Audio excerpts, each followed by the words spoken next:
Guy-Philippe Goldstein, bonjour. Vous êtes enseignant à l'école de guerre économique, spécialiste des questions de cybersécurité. Vous êtes en Israël à l'occasion de ce que l'on appelle la Cyber Week. Alors, qui dit Cyber Week dit cyberdiplomatie. Puis on voit bien évidemment avec ce scandale Pegasus, avec tout de même un coup de frein entre Jérusalem et Paris autour de la question de l'usage de ce logiciel espion.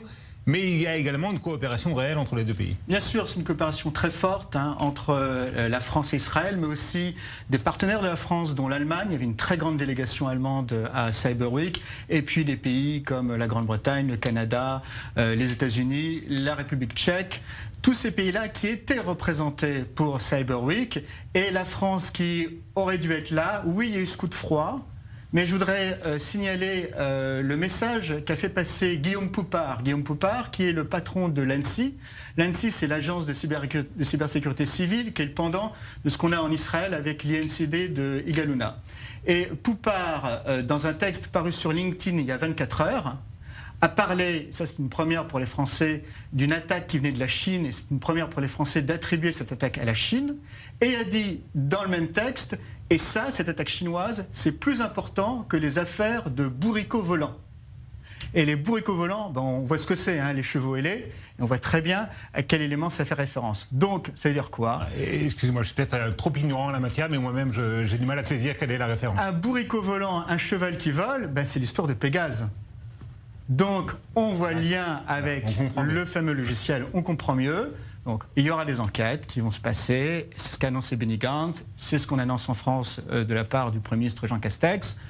On verra ce qui va se passer. Moi, ce que je retiens, c'est donc ces paroles de Guillaume Poupard, de l'ANSSI. Et quelque part, qu'est-ce que ça veut dire? C'est que, on verra ce que ça donne, mais il y a un intérêt encore très fort, et de la part d'Israël et de la part de la France, pour poursuivre cette coopération. Quitte à ce que certains usages faits de ce genre de logiciel soient mieux surveillés, bien évidemment. Absolument, et ils doivent l'être, bien sûr.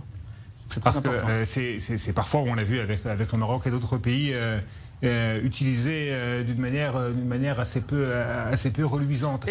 Et c'est d'autant plus important qu'aujourd'hui, Israël est dans une position très particulière au niveau du cyber. Et encore une fois, c'est ce qu'on a vu à Cyber Week, avec une proposition qui est très intéressante, qui est celle de créer une forme de ce que l'ancien cybercommandant israélien Danny Bren appelait une forme d'OTAN de la cyber, une forme de coopération entre les différentes agences civiles, pour échanger l'information, pour être capable de récupérer au plus rapidement qui sont les criminels, qu'est-ce qu'ils font. Israël a une position très particulière là-dessus, et elle peut se permettre effectivement d'offrir cette coopération aujourd'hui à des pays comme les pays européens que j'ai cités, comme les pays les États-Unis, le Canada et la Grande-Bretagne. Mais évidemment pour ça, si Israël aujourd'hui est une cyber-superpuissance, eh bien il faut qu'elle se comporte comme une cyber-superpuissance. Avec les responsabilités que ça implique, exactement, évidemment. Alors, il y a parmi les termes abordés au cours de cette Cyber Week, cette conférence, il y a d'autres thématiques, notamment les dernières tendances en matière de cybersécurité. Alors, ce qu'on voit, je dirais qu'il y a deux choses, parce qu'il y a aussi des éléments de doctrine très intéressants qui ont été dites au cours de Cyber Week.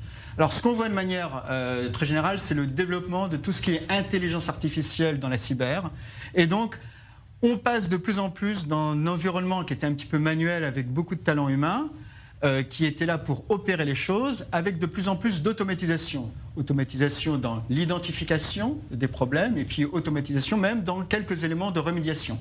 Et donc ça, cet élément d'intelligence artificielle, il est très important. Il est d'autant plus important que lorsque je regarde un petit peu qui est derrière Cyber Week, des gens comme Yitzhak Ben Israël ou Eviatar Matiana, ils ont été également porter le sujet de l'AI, du développement de l'intelligence artificielle pour Israël. Et là, il y a vraiment une convergence sur un dossier qui, à cause des différents problèmes de gouvernement, n'a pas pu encore être totalement enclenché. Mais on sent bien qu'il doit être enclenché parce qu'on sent bien qu'il y a une convergence entre l'intelligence artificielle et le cyber. Et puis il y a un dernier point, je serai rapide là-dessus, mais il est très important, c'est ce qu'a dit le ministre de la Défense Benny Gantz, où il a un petit peu solidifié ce qu'on a vu dans les faits, à savoir que s'il y a des hackers qui sont du Hamas, ce sont des combattants. Et comme l'a dit Benny Gantz lui-même, qu'un combattant attaque entre guillemets par des missiles ou attaque par des claviers, du point de vue d'Israël, c'est peut-être un peu la même chose, et donc il y a peut-être le même type de riposte. Et ça, c'est un élément de doctrine assez fort, en fait, où Israël pose plus clairement les choses. Merci beaucoup Guy-Philippe Goldstein, spécialiste en matière de cybersécurité, participant donc à cette Cyber Week.